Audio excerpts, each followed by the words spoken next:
देश की राजधानी दिल्ली में हमारा देश हमारे जवान ट्रस्ट ने सामाजिक सरोकार का अद्भुत उदाहरण पेश किया है, जहां ट्रस्ट के सदस्यों ने ओएफएच वृद्धाश्रम जाकर वहां रहने वाले बुजुर्गों के साथ समय बिताया, उन्हें सर्दियों के कपड़े, राशन और दिवाली की मिठाइयां भेंट की। ट्रस्ट की सचिव भावना शर्मा ने कहा कि वृद्धाश्रमों का होना समाज की संवेदनाओं की कमजोर होने का संकेत है, लेकिन यहाँ रह रहे बुजुर्ग खुद को अकेला महसूस न करें, इसके लिए ट्रस्ट निरंतर उनके साथ रहेगा। उन्होंने समाज से अपील की है कि अपने बुजुर्गों को अकेला मत छोड़ो, उनके अनुभव ही आपका आधार है। भावना जी, किस संस्था के माध्यम से आज बुजुर्गों को जो आपने बिस्तर भेंट किए, कंबल भेंट किए हैं और उनको मिठाइयाँ भी खिलाई आपने?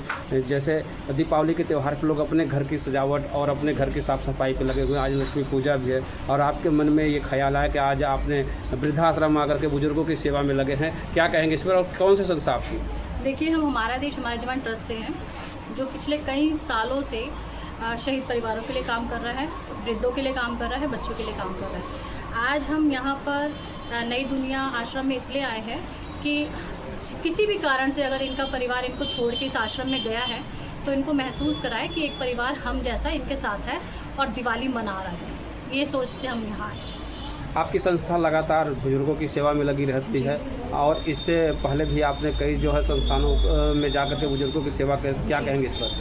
देखिए, हमारा तो उद्देश्य यही है कि जो हमारी सोच है, जो हमारी पहल है, वो लोगों तक पहुँचे, क्योंकि लोगों के पास अपने लिए तो बहुत समय होता है, पर ऐसे कुछ लोग हैं जिनको हमारे समय की ज़रूरत होती है। तो अपने समय से कुछ समय अगर हम इनको निकाल के दे दें, इनको खुशी दे दें, तो हमारे लिए बहुत बड़ी बात है। अभी सामान जब वितरण कर रहे थे आप भावुक हो गए थे, क्या कारण था जब आप भावुक हुए, वहाँ पर इमोशनल हुए?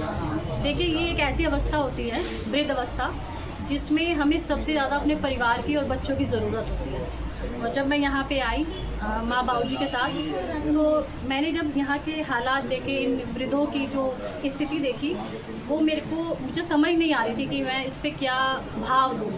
तो शायद वही सब देखकर और बहुत सारी जो कश्मकश है मेरे अंदर चली, और उसको देख के मैं शायद भावुक हो गई।